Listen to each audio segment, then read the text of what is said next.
skincare is on a boom right now. Everybody wants to enter a skincare industry. They want to launch their product. You tell me, being a supplier, and you sit back on the authority level because you are the provider for these people. What you see, is it a real boom, a value creation, or it's just inflated numbers they are talking about? There is demand in the market. The consumers are better aware as compared to what they were 5 years back, and the knowledge has seeped to the consumer about the ingredients, about the products which can benefit their skin. There are some brands which focus mainly on packaging, how the brand looks, how the product looks, and then there are brands which focus silently on the formulation at the molecular level, and that is where the sustainability lies. Currently, what we feel as a marketer, that people mainly focus and act like product as a prop, and marketing, they don't run a skincare brand, they are running a marketing company. Marketing.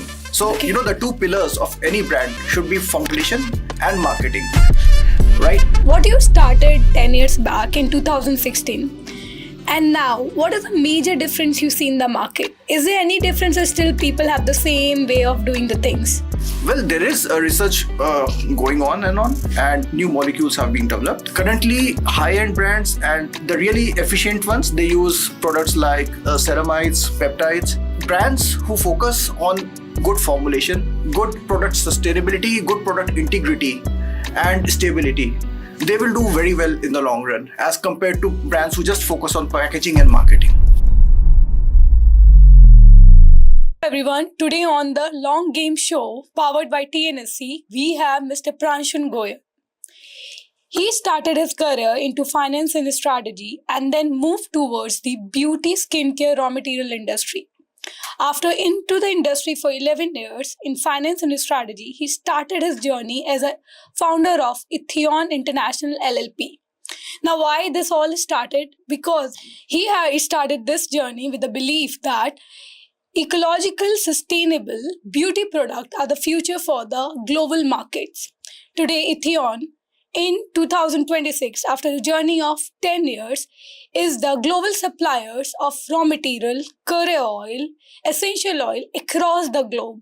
Mainly, to name few of the markets, are like in Europe, in Middle East, in Africa, and the Itheon has become one of the known name in the market. So today we will be understanding and we will pull back the curtain like what exactly happening in a skincare industry. Over to you, Pranshun. Thank you so much. Thank you so much, Pragya, and it's a pleasure and honor to be here and discuss our insights, our mutual insights actually, because it's not going to be a one-way communication. I would like to get some insights from you as well because you have been into branding for a while. So it's going to be let's make it a mutual conversation. Yeah, it's gonna be, and I'm so happy that you decided to be a part of it. To start up with, we have one question from you. So we know in skincare is on a boom right now. Everybody wants to enter a skincare industry. They want to launch their product. You tell me, being a supplier, and you sit back on the authority level because you are the provider for these people. What you see, is it a real boom, a value creation, or it's just inflated numbers they are talking about? Well, the boom is real. There is demand in the market. The consumers are better aware as compared to what they were 5 years back, and thanks to influencers and marketing efforts by the various agencies, that the knowledge has seeped to the consumer about the ingredients, about the products which can benefit their skin. Having said that, there are various brands. There are some brands which focus mainly on packaging, how the brand looks, how the product looks, and then there are brands which focus silently on the formulation at the molecular level, and that is where the sustainability lies, because we come across brands which would spend 6 months on deciding the packaging and only 6 days in deciding the product. Whereas, the successful sustainable brands which grow over a period of time, they would do the reverse. Yeah, they focus on the formulation first. The market is aware, and ultimately your skin is the best judge, So, first sale is easy, but the second sale is the tougher one. Oh, and what do you feel currently? What's your personal take? Currently, what we feel as a marketer, that people mainly focus and act like product as a prop and marketing. They don't run a skincare brand, they are running a marketing companies. What's your personal take on that? Yeah, you're partially correct on that. Actually, many brands, they run a marketing company with a skincare brand as a byproduct of that. True that. But that's not inherently bad, because marketing definitely is a core component of any product or any brand.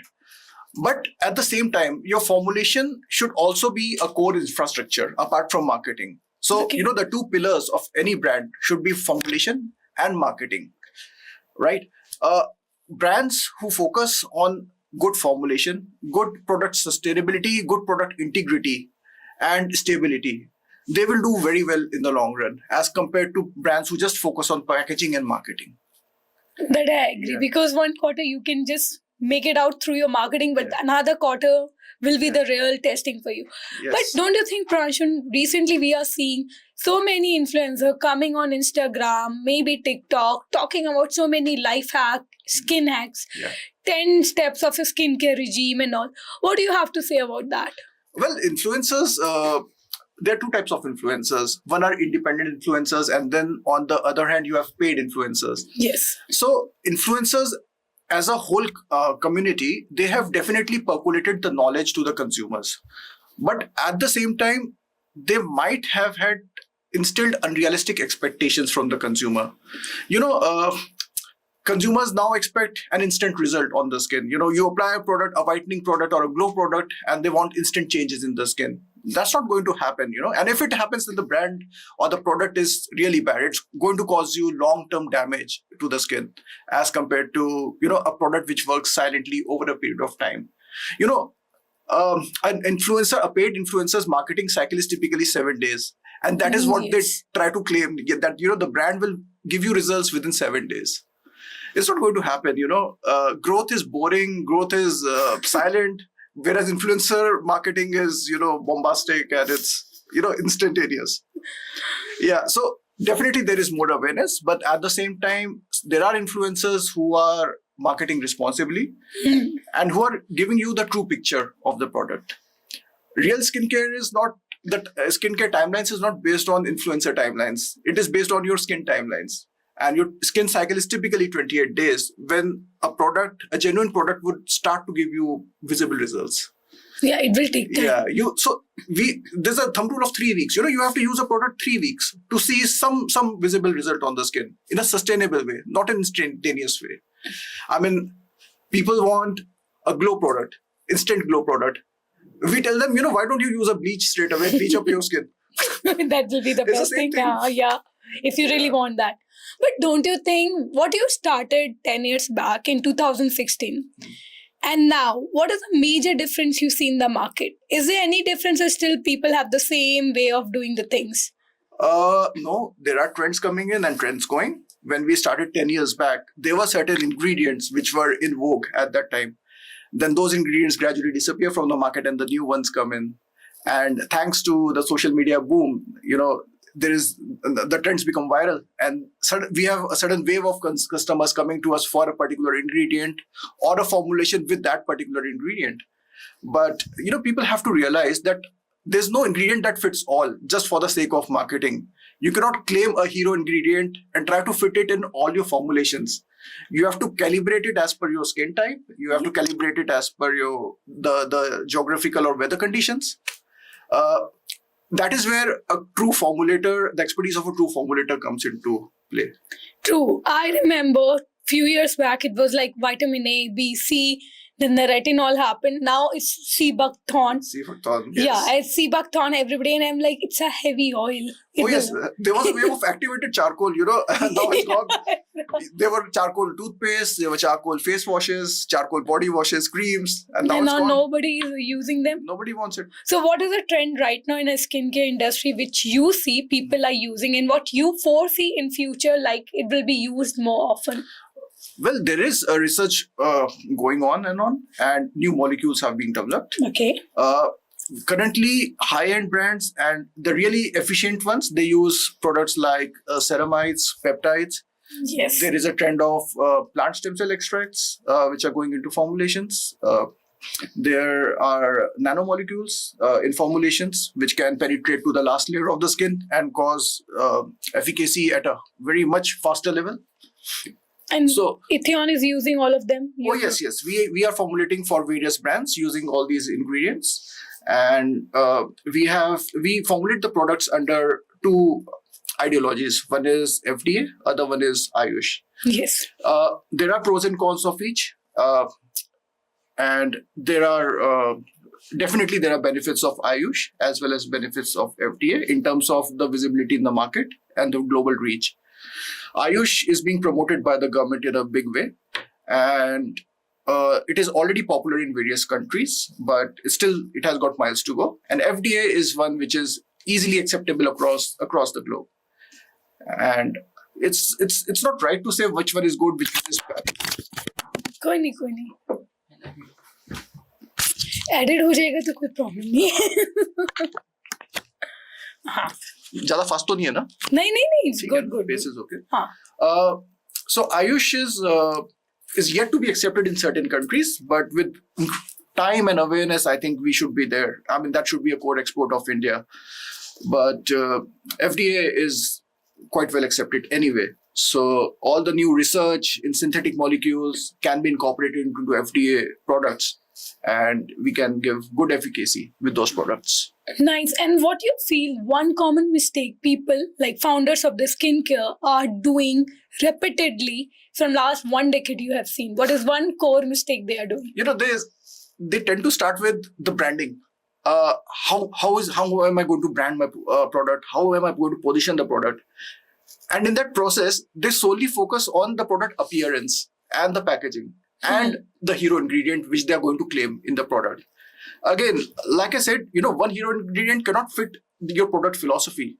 Let's say you're launching a range of a face wash, a cream, serum. You cannot claim a hero ingredient across all three categories. And at the same time, there are very underrated ingredients which, we treat them with disrespect. For example, castor oil. I know. It's a cheap ingredient, easily available in India, but it's a fantastic product. People tend to ignore it. The jojoba oil also. Jojoba oils, it's very nice. Light to skin, good for skin weather. But people tend to overlook them. People run after olive oil. But nature has given us the ingredient which is suited for that particular geography. We as an Indians, we've got fantastic ingredients like coconut oil, castor oil, rice bran oil. Yeah. They work very well for Indian skin. But yet there are underrated products. Because I think in India, what people are doing, they copy the Western culture. And they pick those formulation and they try to sell it off in India rather than understanding the Indian people, Indian skin tone. Now again, the problem comes out, who will put the money in product development and research? They don't want to do that. Yeah, because we also get the people who come with a very mediocre product. Yeah. And then they say, do the marketing. And we are like, it's a mediocre product. Yeah. We cannot, even if we help you for 1 quarter, the next quarter the result will not be there. It's better you do a little more work on your product. Yes. That's another thing. So do you, like Itheon International LLP, do you people help in people understanding in those kind of consultancy? Yes, when we discuss with first time founders who are going to launch a brand, we discuss at length on what ingredients they are looking for, what is their brand philosophy, and what kind of skin conditions what is the problem they are curing. Ultimately a product has to cure a problem, right? So having finalized that, then we work with the founders over a period of time, because launching a brand is not instantaneous. You have to look at the product stability and integrity over a period of time. You cannot launch a product after discussion within a week. You have to test it at different weather conditions, at different temperature zones, on different skin types. And then you arrive at a conclusive stability data for that particular product before you formally launch in the market. So we always request our customers to be patient with us and, work slowly, but steadily and firmly, so that the brand does not fail, because consumer will buy the brand once, but your skin has to approve it for it to be bought second time. Yes. Yeah, and that is where most founders do not consider those repeat sale metrics into consideration. So that's our honest effort with the founders to be a little bit patient with the product efficacy. That I agree. Yeah. Yes, so that covers first paragraph. Abhi, you are comfortable? Huh? Perfect. Pakka? Huh. Reality of skincare. Achha. We will be moving towards ingredients and raw material. Like, what is the biggest myth about essential oil that founders blindly believe? And carrier oils are everywhere. Are they truly transformative or just content friendly? Because you covered that part also, तो आप उस पे बोल सकते हो. Honest question: herbal extract always better than synthetic? Yeah. Or is that a half truth? That we will ask. And how many brands actually understand like sourcing quality, batch consistency? वो सब ठीक है. वो will ask. Okay. Okay. 1, 2, 3. I'm starting. Okay. So that's a good one and insightful information. We would like to know what is the one biggest myth you have seen in the market when it comes to understanding the essential oil part. Okay. The biggest myth is whatever is natural is gentle on the skin. It doesn't happen that way. You know, essential oils are powerhouses. They are nutrient powerhouses, and they're like concentrated doses. They're like injections, medicines. If you apply a higher dose of essential oil, it can cause irritation to the skin. It will not be gentle. I mean, essential oils are not gentle at all if applied directly. They have to be diluted and then applied and incorporated in a formulation in a specific manner. We often call essential oils like espresso shots. You know, it's like you taking them at the right quantity at the right time will do wonders. But if you take them in the wrong quantity at the wrong time, it can be disastrous for your brain. So similarly, essential oils can work either way for the skin. You have to exercise them with caution and care. Great, but we have seen many homegrown people. Like they are formulating many things at home and selling on Instagram or social media, you can say, without understanding. What you have to say about them? Because they don't understand this. Maybe they understand, but then sometimes things happen because the quality might differ from batch to batch. Yes. What do you have to say about them? Okay. So, yes, there are a lot of households and entrepreneurs, small entrepreneurs who are formulating or cooking up things at home. And again, it is not inherently bad because, you know, through ages we have had Dadi Ma ke nuskhe. You know, there are texts given in Indian literatures on, you know, quick fixes to various skin problems using home ingredients. That's great. But if you want to take it professionally, if you want to scale up, you want to sell more units over a large geographical area, you need to have certain standardization processes. You know, you have to, you see, if you're making something at home and consuming at home, you know, the shelf life is not a question at all. You are just consuming it instantly. But for a product to be stable, sustainable, there needs to be a scientific approach behind that. So, yes, Dadi Ma ke nuskhe are good, but they can be further stabilized using modern science techniques. And that is where the role of a formulator and skin calibration comes into play. So to scale up, you have to go to a professional setup. You have to have the necessary licenses, and then you scale up. You know, then no force in the world can stop you if your formulation is good and it benefits the skin. Oh, that's true. And what about the curry oil? We would like to know. We listen a lot about curry oils. What do you have to say about the curry oil? Which one is good? Are those like over, like how to say, we have made them a star, or they are underrated, they are underdogs? What do you have to say about them? Oh, well, carrier oils are fantastic ingredients. You know, they are called carrier oils because they carry powerhouses like essential oils into your skin. That's why they're called carrier oils. At the same time, apart from being a carrier, they give you emollients, they nourish the skin, they're full of antioxidants. And being here in India, we have a vast range of carrier oils on offer. There are underrated oils and there are overrated oils. Typically, we tend to perceive the oils which are coming from outside India as, you know, the best oils possible, but that's not the case. Underrated oils, like I said, I mentioned earlier, castor oil, sesame oil, coconut oil, they're fantastic oils in terms of emollients, nourishment, suitability for Indian skin. But again, having said that, one oil fits all does not work. You know, you have to calibrate the oil as per the skin type and the formulation and the product type, because each oil may not be stable for a particular product. And what about the butters you have to say? This I would like to know on my personal ground, because I see everybody using cocoa butter, Yeah. shea butter. But then I say there are butters in India. You introduce us to Yeah. many butters in Yeah. India. I remember cell butter you talked about. Sal butter. Yeah, and that was, I think, Indian. That's an Indian product. Yes. Yeah. So- The thing with butters is, as compared to carrier oils, the choice is limited. Natural butters are by far few. Okay. When we started our company, we started with shea butter, Mhm. which is a native African product. It does not grow anywhere in the world. It's a beautiful product. It's a fantastic product because it has got various properties, like apart from emollients and nourishment and antioxidants, it has got UV filters, inherent UV filters. It has got mosquito repellent properties, and the commercial farming of that butter is not possible because it's a wild fruit. If you plant a shea tree today, it starts giving nut after 25 years. Oh wow! Yeah. 25 years of waiting. Yes, and the nut falls in a particular season on the ground, and that's when people collect it and they extract butter.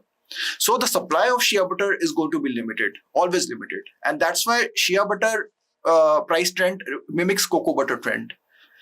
So having said that, that is one good product, but there are native Indian butters like mango butter, sal butter. There's a new butter called Chirua butter, which is the Himalayan butter. Oh, nice. Yeah. The problem is there is no commercial farming and availability of these butters. Again, it's a very seasonal thing. And there are companies like JICA, Japanese Investment Corporation, who have been gulping these butters directly from Himalayan farmers, leaving no butter for Indian market. So in the past, we have had supply issues with sal butter. We have had supply issues with churia butter. We have not been able to commercialize these butters to the extent shea butter has been commercialized in Africa. So I pray and hope that we reach that day where, Indian butters are in demand globally. We are successful to an extent with mango butter, but the other butters need some more visibility. Because mangoes we are exporting, so still we have that Yes. kind of knowledge. And mangoes are Western people. So even I have seen in skincare that Western ideologies are being dumped onto the Indian people. Indian people have zero understanding and knowledge when it comes to our own ingredients. Yes. We are being gifted Yeah. with the very good oils, with very good butters. But yes, the problem is that we are being exploited. Like if I talk about Africa, I think shea butter works very well in India because we have the same temperature. We Same are temperature zones. hot zone. We Yeah. have the same problems. So it works well. That's wonderful knowledge sharing. Yeah. So if somebody wants to buy it from you, how they can reach out to you? We are always available online. And also we have our office in Sector 59 Noida and in Okhla, Delhi. So we have two manufacturing setups. We are manufacturing based on FDA rules or Ayush rules, depending on what our customers want. And the ingredients are also available. We have a repertoire of about 400 ingredients that we are importing, exporting, sourcing from farmers from various places. And certain products are being manufactured in-house. Nice. And you have your own team of formulators and the people who are into Yes. skin industry. Yes, very, very skilled team with people having worked at Shahnaz Hussain, VLCC, and 30 plus years of experience. And they've seen market cycles, they've seen trends, they have seen products come and fall. So, the experience speaks in the formulations. That is true. Yeah. We'll take one thing. So we will ask about now social media ingredient education. Okay. No, this is what we will.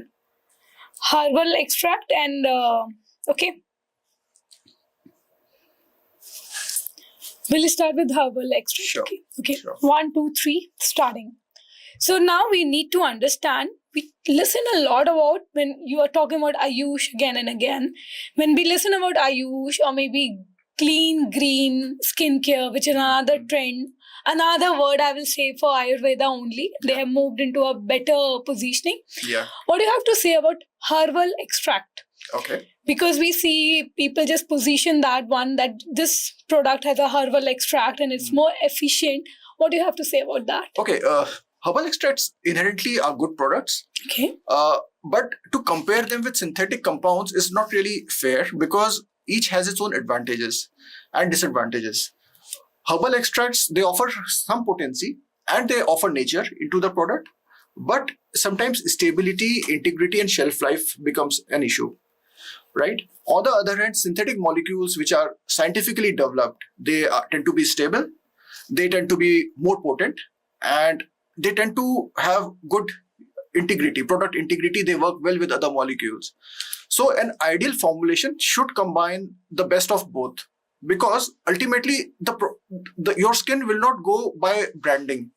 Your skin will go by what suits it, right? We see brands which just blow the word herbal, herbal, herbal all over, and then the product in terms of efficacy is very mediocre. On the other hand, there are brands which are very, very scientifically made, but they include synthetic molecules. They're more like a pharma product, and they do really well. So I'm not saying one product is bad, one product is good, but there has to be a balance between the two philosophies, and that is where we would love to work in that kind of a space, balancing the two, balancing nature and science. That's where the real formulation lies. Yeah. Actually, I think the misconception started because people feel if it's chemically loaded, it will cause them some kind of damage. Yeah. But not all chemical are harmful. Some chemical can be easily washed out from your body. But maybe that misconception is there. What do you have to say about that? So chemicals, we are eating more chemicals in our food as compared to what we are applying on the skin sometimes. I mean, look at the food we are getting, full of pesticides, heavy metals, and the kind recent of use of milk, paneer, the cheese Yes. which you are getting in the market. We do more thorough tests on skincare products as compared to what we do on food. We test our products for heavy metal residue, pesticide residue, microbiological. Some of these tests are not even done on food products. So chemicals inherently are not bad if they're used and taken in the right quantity and in the right manner. You have to look at the stability and its impact on the skin and the body. So like I said, the chemicals have to be calibrated into the skin, and so anything taken in excess becomes poison for the skin. So people these days talk about niacinamides and arbutin. You cannot incorporate them blindly in any formulation. So you take some herbal extract, take some niacinamide, so that they dance beautifully together in a formulation, and that's where the wonders happen. Nice. But see, the problem is that, like you mentioned, that the Ayush is doing, like government is pushing it across. The problem comes when people listen Ayush, the fear of heavy metals in the bloodstream. And second is natural, organic might cause me a skin irritation or skin breakout. Yeah. So what's your opinion on these things? So Ayush is a science based on our ancient Indian knowledge. And it is heartening to note that Ayush ministry, supported by the government, has been making efforts to increase awareness, and they are trying to adapt themselves to new technologies. Technologies like plant stem cell extracts, nanotechnology, they are now well accepted under Ayush. Okay. Because these are natural, the product remains natural, And as far as heavy metals are concerned, taken in the right quantity, it can act as a medicine. In ancient medical sciences, we have had metals like mercury, lead, zinc, which are superheated to about 6,000 degrees to create bhasmas, which were then used in formulations and applied on the skin for a therapeutic benefit. So the bhasmas were nothing but nanomolecules of a metal. Okay. Yeah. So when you superheat a metal to about 6,000 degrees, which is the temperature of the outer layer of the sun, the metal loses its inherent properties and it becomes a new molecule. And you have to look at the benefits at the skin for that particular compound. So that again means we were being given wrong information about these heavy metals, because if done in a right manner, these will act as a, I can say, boon rather than a harmful element. Yes, right? Yes. I mean, Ayush as such has certain restrictions because right now the ministry goes by what is given in the ancient texts. But with time, they are also expanding their mindset and they are accepting newer technologies. Any nature-derived product using modern scientific methods can lead to more efficacy as compared to what it used to be in the past. So we have to move ahead with times, and a natural molecule scientifically derived is good to go under Ayush. Even in FDA, if it's a chemical product, again derived synthetically from a natural source. Ultimately, all molecules come from a natural source. Yes, they do that. Or we synthesize something which mimics nature. So as long as it creates a positive impact on the skin, I think no one should have any problem with that. That's good. Now, Pranshan, we have seen that you are into the market from last 10 years. You are being the supplier to all the global markets and well-known brands of D2C. What's commonly one thing you are seeing that people are doing wrong? Because even we understand people pay a lot of attention on the packaging, as you said. What's the major cause they are not putting their brain into actually developing a good product? What do you feel? There are multiple reasons. First and foremost is the preconceived notions. And it's very difficult to challenge and remove the preconceived misconceptions on different ingredients. Founders come to us saying that I want a brand with this ingredient in all our formulations, which is unfair, for the formulation. Because as I said, one hero ingredient cannot work in all formulations. Next is obviously the budget, because a founder has to position the brand in the market for a particular audience. What kind of audience are they looking at? Are they looking at the premium segment, luxury segment, or they're looking at the masses? So that's where the budget comes into picture.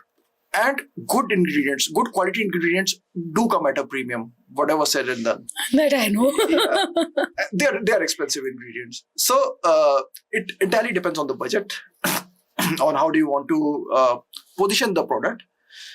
And then we talk about the efficacy. I mean, when we talk to founders, for us, it's efficacy first, then the budget, and then your target audience. That's how it should work. But then when they come with preconceived notions on packaging, on the hero ingredient, they would want to spend a significant chunk on the packaging, but they would want to minimize their budget on the formulation. Yeah, they do that actually. Yeah. But what about the competition? Don't you think it's too much of crowded market? Like it's a typical red ocean for skincare right now? There's too much of competition. Each brand wants to do something different and wants to position differently. That positioning should happen at a molecular level. It should not happen at a packaging level, because packaging is superficial. You'll buy the product once by looking at a fancy packaging, but the loyalty comes when your skin approves it. Yeah, so you have to position the brand at the molecular level. You have to focus on the efficacy up, and you have to have a smooth blend of marketing with the product. Founders who treat their formulation lab or as the core infrastructure, as a creative studio, will work silently over a period of time as compared to the jazz around the packaging and the hero ingredients. Have a mix of the two. Balance the two in a way that the market accepts and the skin accepts. Both the ways. Both the ways. And what one thing you see that founder never accept, no matter what, because you are the actual manufacturer of a skincare. You are you are the people who are behind the formulation. Yeah. But what is the one common thing you have seen that people will never accept, no matter what? Accepting long timelines is always a challenge. Oh yes. Yes. People come to us with fast timelines. How fast can I get a product in the market? How fast can you develop it for me? How fast can I get packaging? No, let's pause. Let's take a break and think about how can we make the product better and sustainable. Sometimes it is a disaster when we see a highly efficient cream being packed in a fancy transparent glass jar, which is prone to oxidation. That's not being fair to the product. And for founders, to be fair to the founders, it is a very emotional decision for them to accept a mistake, because there are sometimes then you have brand recalls. If you do something in haste, there are brand recalls, there are negative reviews, and we share their pain with the founders. So it's very difficult to convince founders to have some patience and accept the timeline to ensure a product integrity and stability. But at the same time, the founders have to make the right claims on the product. We are formulating something and they are claiming something which the product does not do. is unfair. And that's where sometimes we have to put our foot down, that as manufacturers, we cannot allow that. I mean, founders are our customers. So it's a delicate situation for us as well. Yeah, to handle. No, we have the similar situation. We recently got somebody and the person was asking, take money, but make me a bigger brand within a year. I was like, no, it will take 6 years. Yeah. You need to understand 1 year only, we will be doing the testing. Yeah. We will understand how the market is doing, how your product is being recalled, everything about it, and then we will move forward. But yes, people don't have a timeline. Yeah. Maybe because we have a snap of a finger, all kind of services happening. Yeah. People have that notion that it will happen. Now, if somebody who's listening to this and would like to launch their own skincare brand, what you think should be the step going forward? Formulation. That's the prime criteria for any new startup brand. The packaging should complement the formulation, True. not the other way. The formulation should not complement the packaging. Yes. It's the differentiation, the brand positioning and differentiation is at a molecular level, not at a packaging level. Instagram reels, you can make fancy reels, but it has to be supported by the product. So take some time on the formulation, stand back, take your time. Packaging can happen, whenever you want. Yeah, it can It's happen available. later. Yeah. It's available in the market. So And what about the Instagram ingredient education, which is doing rounds? Because I listen a lot.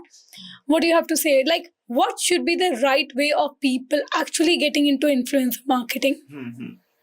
influencers have created awareness. Influencing, if done responsibly, can be very good. If done irresponsibly, it can create chaos and insecurities in the minds of consumers. Yes. Yeah. And people find it very easy to sell when the consumer is insecure, because fear drives marketing at times.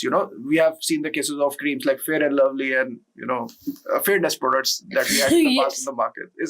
It's good that the government put its foot down and curbed that kind of marketing, fear-based marketing. But influencers also have this responsibility to create education about ingredients. Blindly saying niacinamide or arbutin or ceramides is not going to, it's not really awareness, because then the consumer comes to us and says that, I want a niacinamide cream, I want an arbutin cream. You have to see their molecular symphony with your skin. And then we have to formulate the products. That's actually needed. Yeah. You know what's happening in Middle East?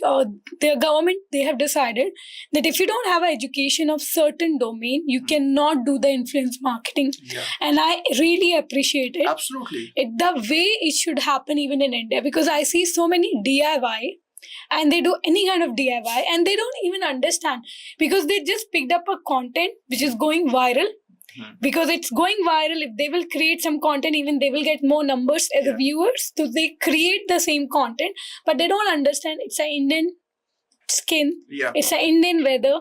Yeah. Then in India also we have a vast country. Somebody is sitting at the bottom of the country, somebody is on the top in hills somewhere. Yeah. You need to be responsible.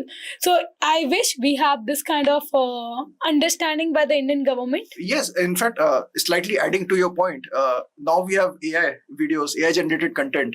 So it's only yesterday that government came out with a regulation that all AI generated videos and content has to be labeled as AI generated. Otherwise, there is no, and the bad part is that even the AI models are not properly trained right now. So what they suggest may not be actually true. Yes. So it has, again, AI content has to be marketed responsibly by anyone who is on social media and, influencers. Yeah, you cannot judge nowadays what is real and what is fake on social media. Everything looks the same. Yeah. And people can creating a content based on it. It's a little dangerous. Yeah. But what do you see as a trend coming in next 6 months? You think because people are now taking a step back from the skincare industry, or they are like, no, we have to enter this? So what we are witnessing is people are valuing loyalty, brand loyalty. People definitely experiment with first-time purchases, and they are aware. They can see which brand is suiting their skin and which brand is not. Once that happens, people are sticking to certain brands which suit their skin, and that loyalty is very valuable, because that is what makes a company grow, a brand grow.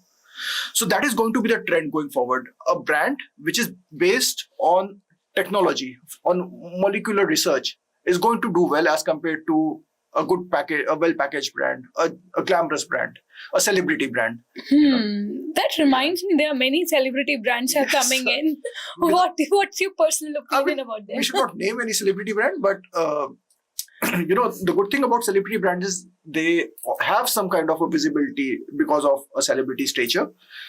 But I personally haven't tried any celebrity brand, but I hope that they are well supported by formulations, and the companies which are manufacturing to them, they do it responsibly rather than fancy marketing. The good part is they have good budgets because they are celebrity brands. Exactly, good budgets. The budget should go at the right place, and I'm sure. I hope that they're going at the right place. Yeah, there are many brand launch. I think last year 3 celebrity launches launched their brand. Yeah. Last 2, I think 2-3 years, and only one of them is doing good. But then these people actually inflate their numbers also on paper. Okay. That's a common notion. Okay. So I don't know what's happening, but there's one brand I would like to mention. It's a K Beauty. Okay. And it's good. Okay. Because that's again what we realized. It's in the market from a very long time. And they are not pushing it much, but they are good. Okay. That base. It's good that you mentioned K Beauty here because we saw a trend where people were crazy about Korean skincare, Korean beauty. I've got a couple of Korean friends. Okay. They tell me plainly that look, Korean skin is genetics. It has nothing to do with cosmetics. True. Yeah. They definitely have certain ingredients which are native to them, like snail mucin and sea-based products, which they incorporate in cosmetic products. But so do we. We also have certain native products which we should be incorporating in our cosmetic products. Blindly going after Korean products just because Korean skin is good, it's not fair to your own skin. Our genetics is different. We are beautiful in our own way. Yes. Yeah. Indian skin is beautiful. It's a very well balanced skin in terms of the pigmentation, the color tone. It's the best of both worlds, actually. Yeah. I think maybe in India we are able to sell it off in this manner because in India we have a notion about the skin color and Yes. all. That's the reason it's a rage right now in India. Yeah. Otherwise, if I go out and all, we don't see a lot of rage. They have a different range for cosmetic, Yeah. not for the skincare. Yes. They have a range for makeup, Yes. color cosmetics. Yeah. Yeah. Here we go for brightening. Yes. That is one word, which is blindly used and abused to the extent Go. across all brands. Brightening, organic, Yes. natural. These 3 words have been abused to the core Yes. across brands. Okay, so what as a person, as an expert, you call a natural product? Like what are the formulation standard we would like to know from you, Okay. which come under the category of natural or maybe green and clean? Green and clean. Yeah. Natural does not mean you take something from the nature, you take a leaf from the nature, you crush it and you just put it in the product. Okay. Yeah, because nature cannot be used directly into the skin because natural products have their own defense mechanisms. Plants have their own defense mechanisms. You take a product, or take a leaf or take a stem, it would have certain acids, it would have certain allergens. So it has to be rightly calibrated for your skin. So I would not say nature, but nature-derived ingredients, if used in a phased manner, in a calibrated manner on the skin, they can do wonders. Plant stem cell is a derivative of a natural product. Stem cells are basic building blocks at cellular level. When we have stem cell banks for human body, we have cryo banks which take blood from the placenta and they store those cells in blood banks. Those cells have the capability to grow into any tissue. That kind of technology is now being replicated with plant stem cells. Okay. And those stem cells, if incorporated in the skin, can actually regenerate the skin tissue. Oh, that's nice. Yeah. So that is the kind of research in nature that companies are doing, and they are launching ingredients on those lines. Those ingredients can be incorporated, and the product can be called 100% natural. Yeah. 100% natural has its own disadvantages also, because then sometimes shelf life becomes an issue. Yes, we have to it use does. there is technically no product which can be called a preservative-free product. We see a lot of companies claiming preservative-free. It cannot be. It cannot be. You have to use, even a natural ingredient can act as a preservative, but it is a preservative. A natural vitamin E is an antioxidant and a preservative. So technically you cannot call a product preservative-free, else it will not last. Yeah. And given the temperature variation we have to deal with, it's better to use a preservative. Absolutely. We are in a hot country. We are in a humid environment, and we have seasonal variations, from extreme 45 degrees to 8 degrees, 5 degrees. So the product has to be robust, and it has to be able to withstand that kind of temperature conditions.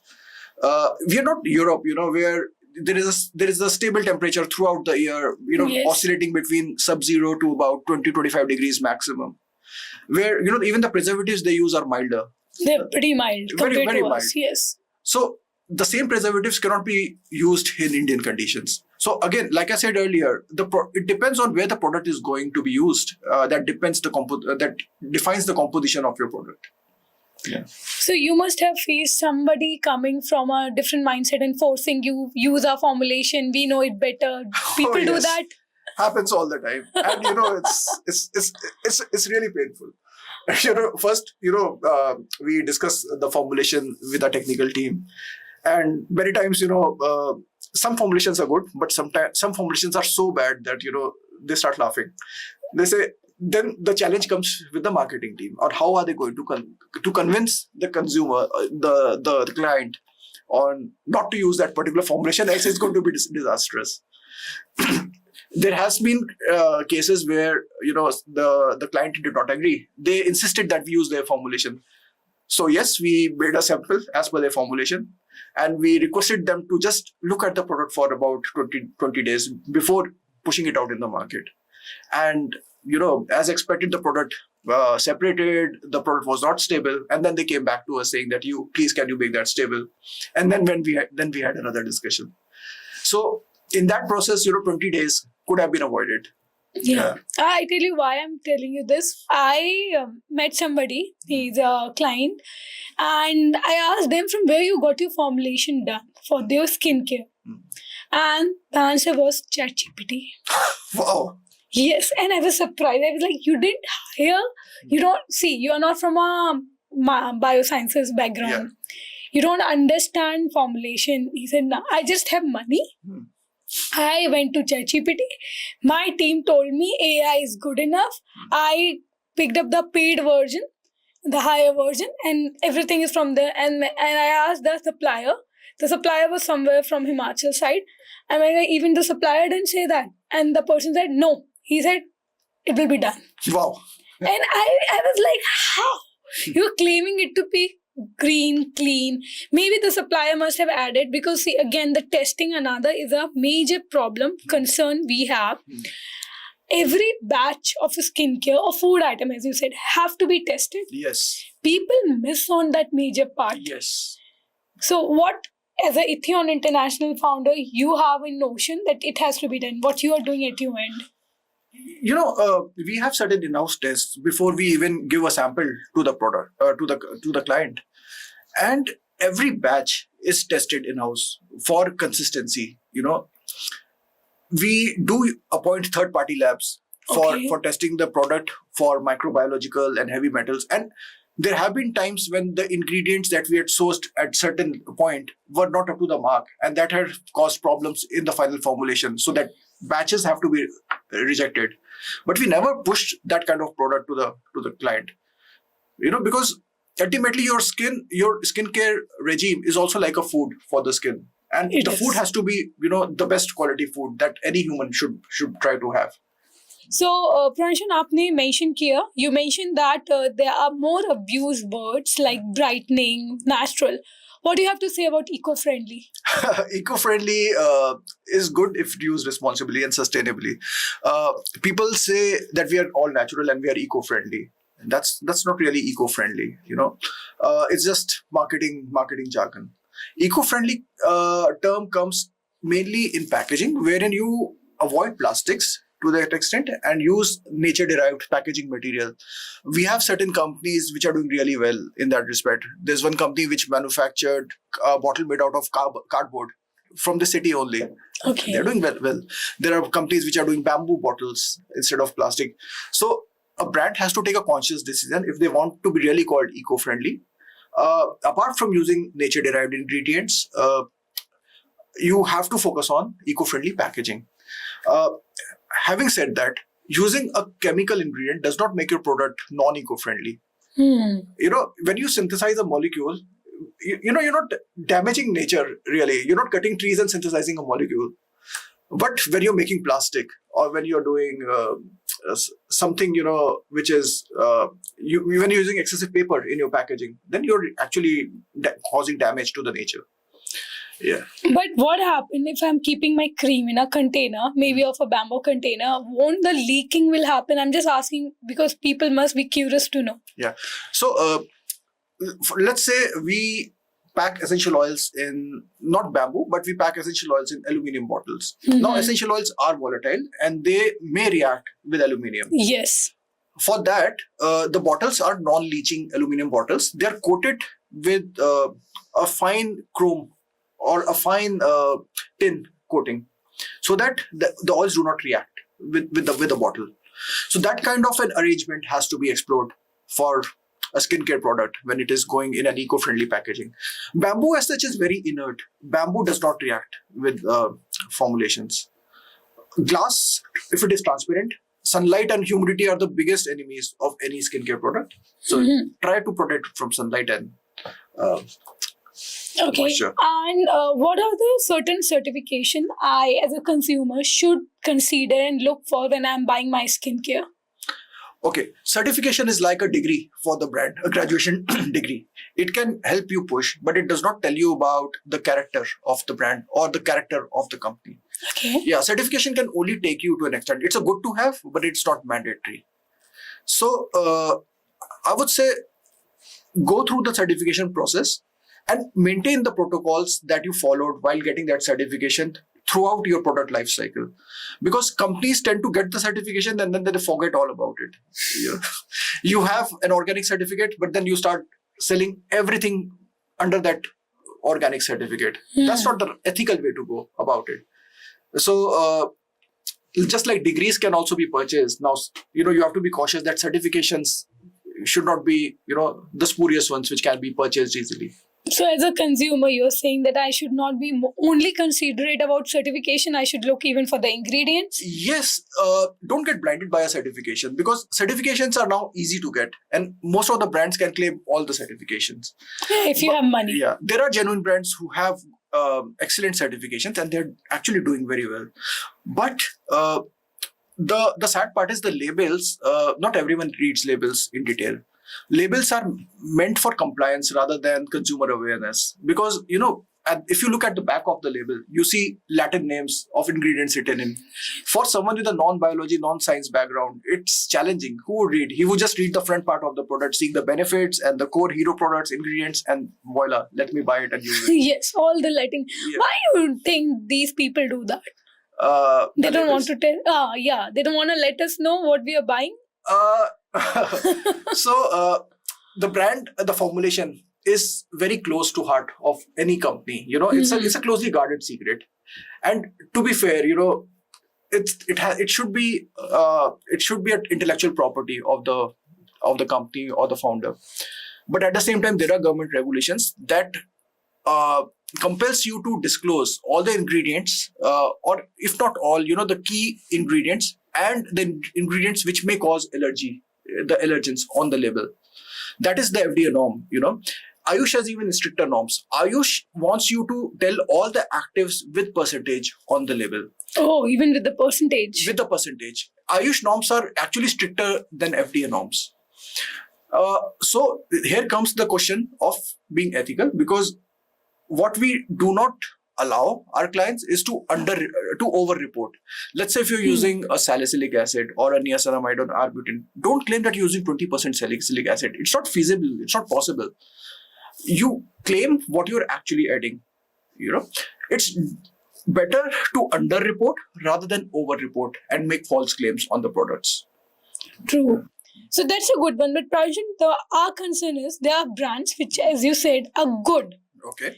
They have done a good market research, their product are good, but then it gets little tough to sustain in the market because of the costing. Yes. Costing to look good, feel good, get the photo shoot done rightly, have the certification, because your consumers are actually little driven by Western culture a lot. Yeah. So they look for it. What's your advice for those kind of brand which have a good product, how they can take the pressure of cost? Okay. So, like we say in Hindi, जो दिखता है वो बिकता है. तो दिखना जरूरी है brand को. You have to have certain kind of a visibility. Even if your product is good and it is highly priced, you'll be surprised to know that Indian consumers in general have a good purchasing power. And what we are witnessing is the price sensitivity is more prevalent now in the West as compared to India. Indian consumers are willing to shell out a premium for a good product. And that is why, you must be aware that the brand called Lush re-entered into India now. It was here 15 years back. It was a wrong time because people were not willing to spend that much on a soap. They were not willing to spend 400 rupees on a soap. But now they are. So people value good product, good brand. And if they suit their skin, if they see the results, they will go and buy the most expensive possible product. And that is the reason behind success of really good brands like Forest Essentials, Kama Ayurveda. Their products are obscenely priced, but then their efficacy is good. Very nice. My personal experience, their products are good, genuinely good. They're very nice. If I talk about Forest Essential, their cream, 8,000, 9,000, 12,000. Yeah. But those are very nice. Very, very nice. And they spend a significant chunk of time in researching and developing the product. They're very particular about which ingredients they source and from where they are sourced. They are very particular about sustainability, traceability. And that reflects in the product quality. Yeah, and even the after sales, after applying those products, when you leave them on your skin, how the smell is happening. Yeah. Because that's another concern I have.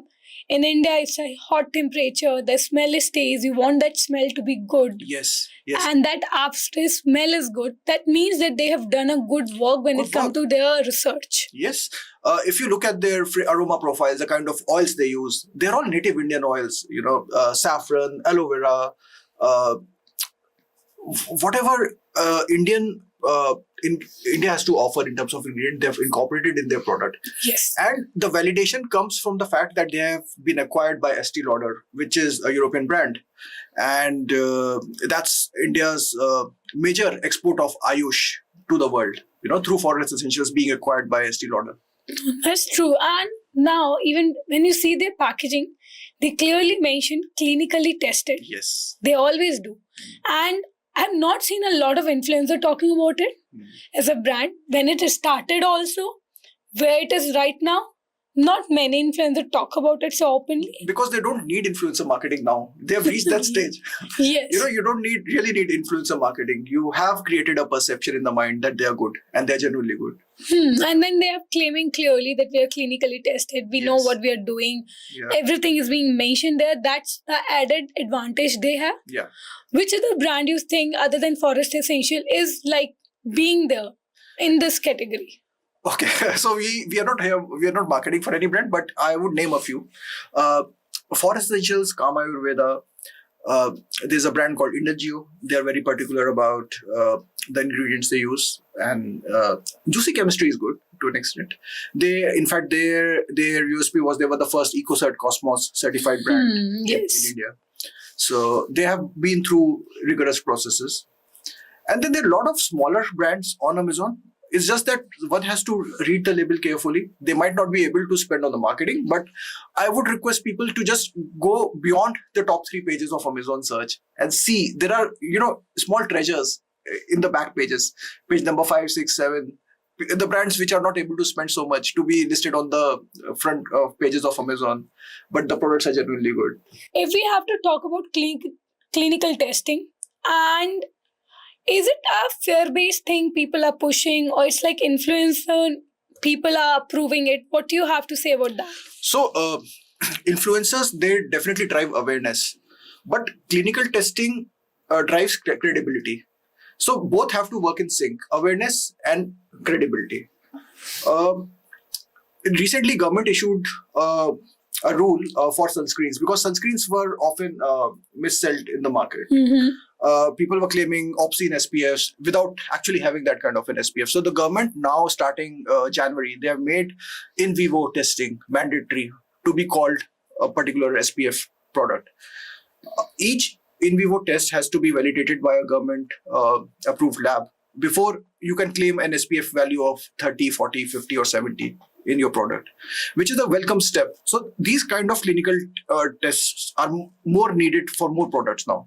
Okay. Yeah, that is when the product becomes genuinely credible, and the brands which have actually spent time and effort over time, over years, developing a sustainable product will have no issues passing that in vivo test.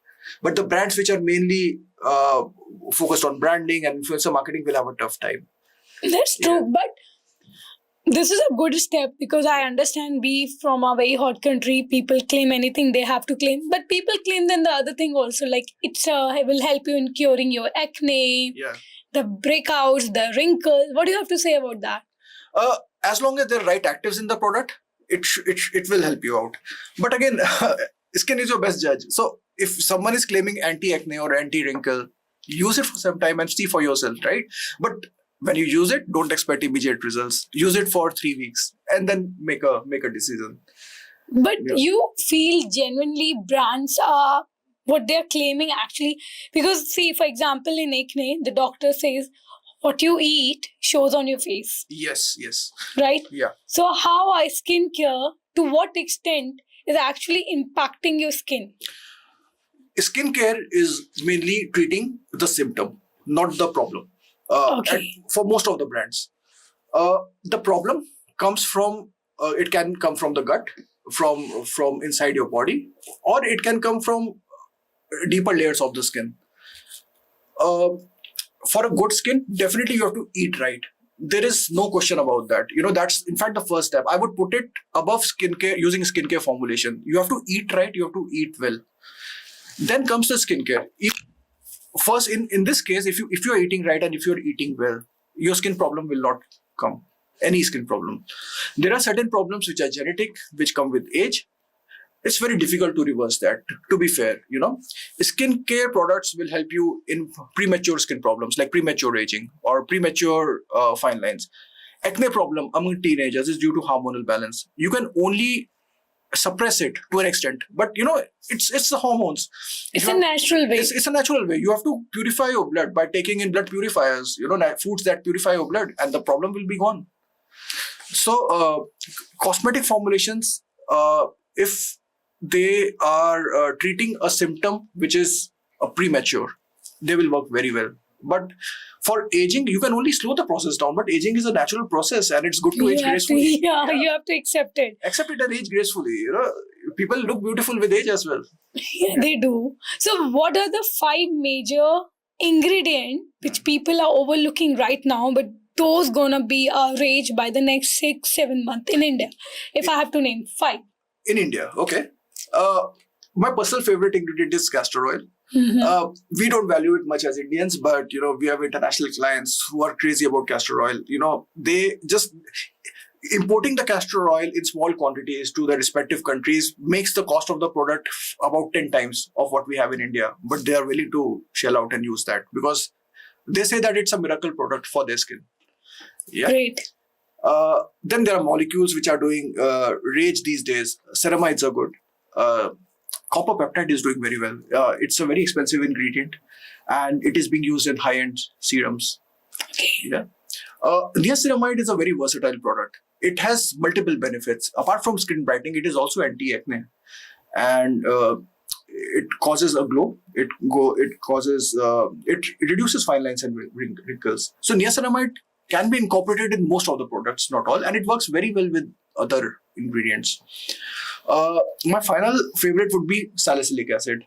Okay. Yeah, it's naturally available in willow bark. So either you use willow bark extract if you want to have a nature-derived product, or you use salicylic acid directly. It goes into your pore and cleanses up your skin. Apart from being anti-acne, it is a fantastic skin brightening agent. It causes that kind of a glow and makes your skin tone smoothen out and evens out your skin. Fantastic and underrated ingredient, and cheap also. It's not expensive. So that's insightful information, because I agree we don't understand what we have in Indian basket for us, and which is actually good for our pocket. But won't you think when people use and formulate the product and you talk about clinical testing, why people don't go for skin testing? Like why people only go for lab testing, not a skin testing? Because it takes time and money.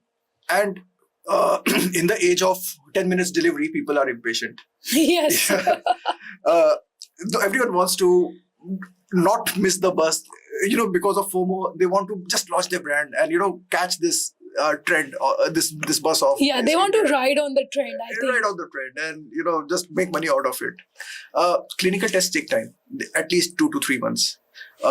You have preservative efficacy test, which takes about 6 months, where they check the growth of biological matter in the formulation over a period of time and see how effective is the preservative and how stable is the product. These tests are expensive and they take time. So that is again one of the biggest challenges of founders, to get product stability before the product is launched, and that needs some patience. Yeah, that's missing element from That's all the something- font. Yeah, but as a formulating company, we have had certain formulations that we know are stable, and those kind of combinations or formulations, we inherently know that they will be stable. So if someone is in a hurry to enter the market, certain formulations are readily available with us. But if it is something which the founder insists that I have to use their formulation, then we need to give it some time and patience. That is true. And what about the blind spot you have to see? Because you are a supplier, you're sitting back and you understand what are the blind spot of this industry, which these are the major blind spot which nobody is eyeing on them.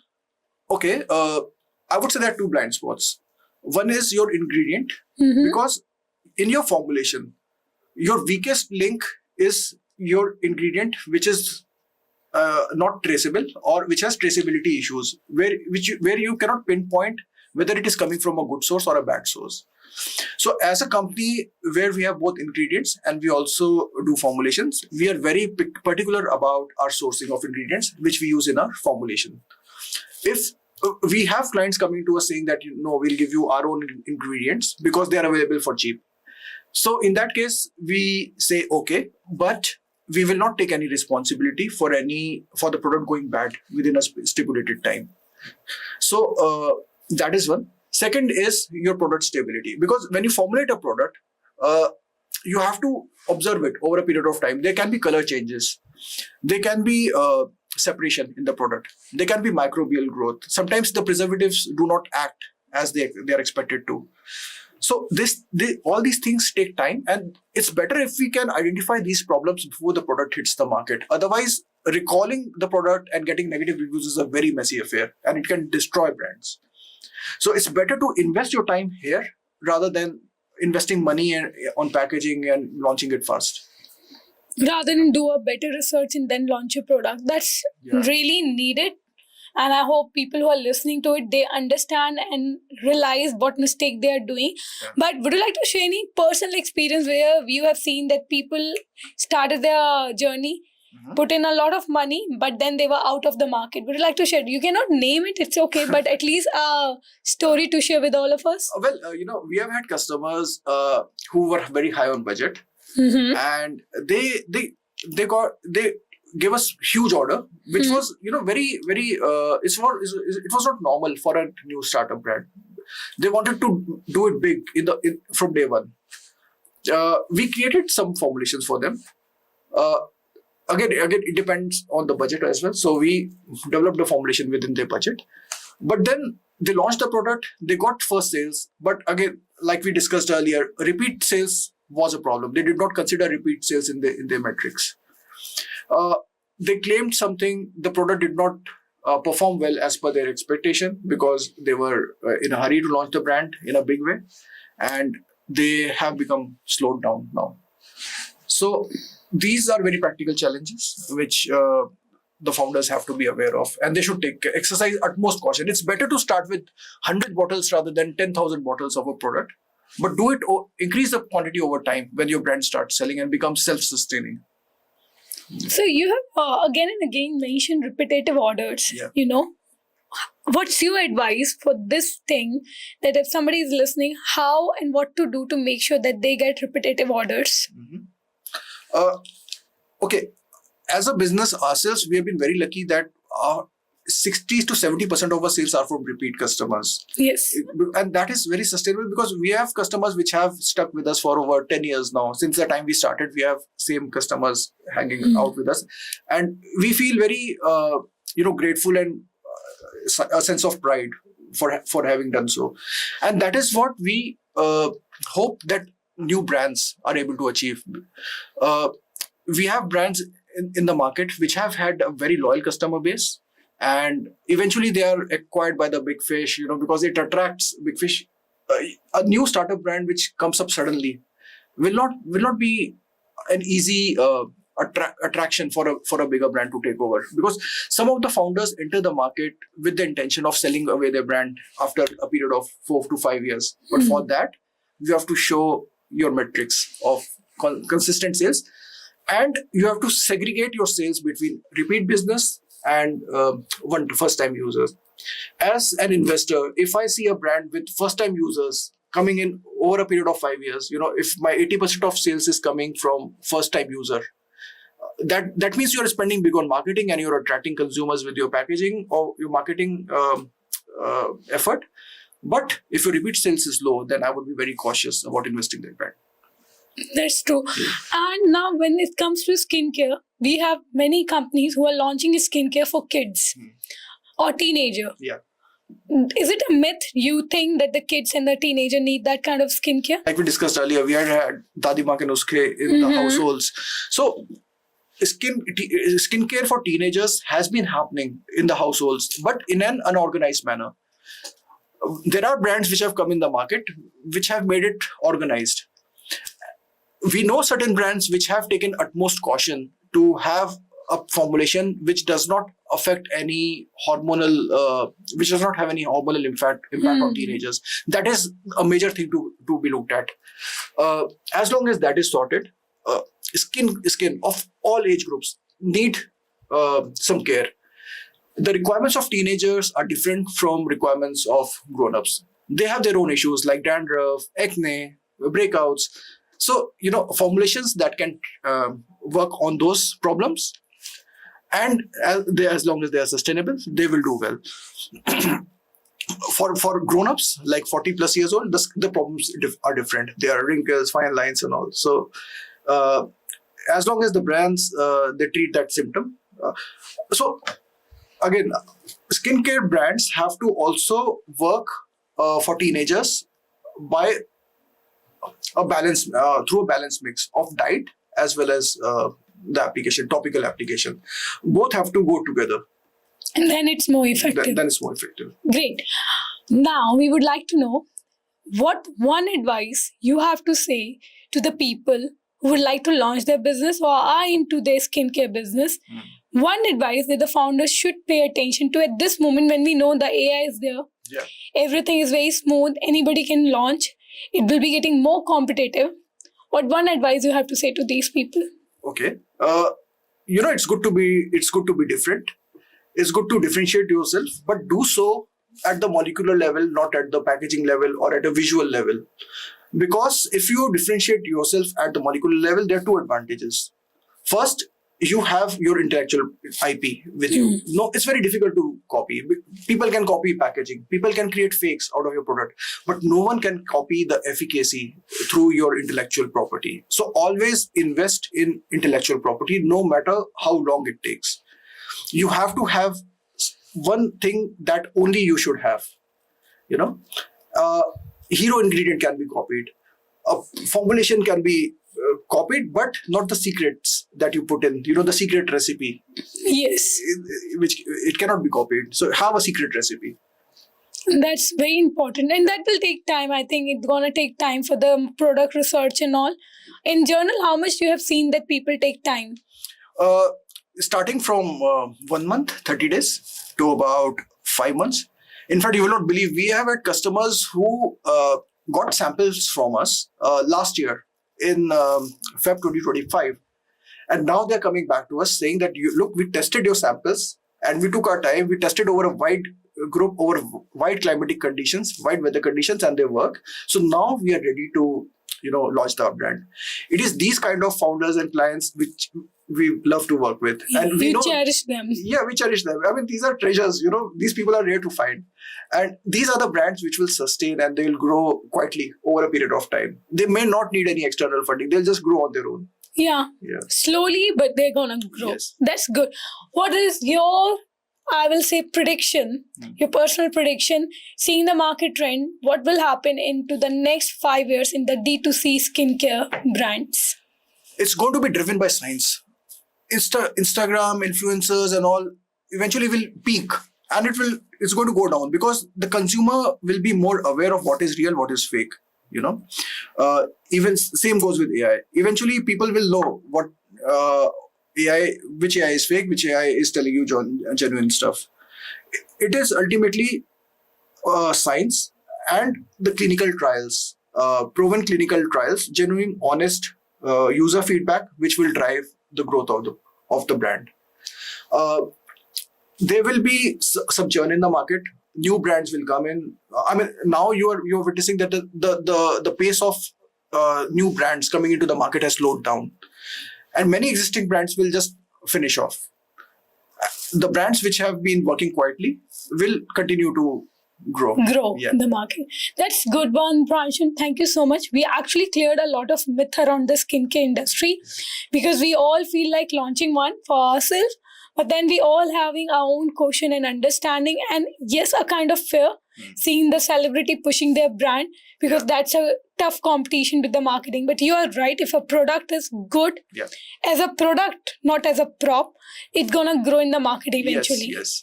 Just be patient and use the product for about 3 weeks and then take a call. Don't expect instant results. That's my advice. Great. And thank you so much. It's a pleasure to interact with you and share our thoughts about skincare. Thank you so much for joining us. It was really nice. Thank you everybody who is listening to this. My pleasure. And again, we will be coming here, but this episode is for all those people who are planning to launch their own skincare or are interested in skincare. You need to understand the efficacy, the potency, what and which ingredient, and don't get just misguided by what you see on internet so easily. You need to do your own research. We'll see you again. Thank you. Bye. Take care.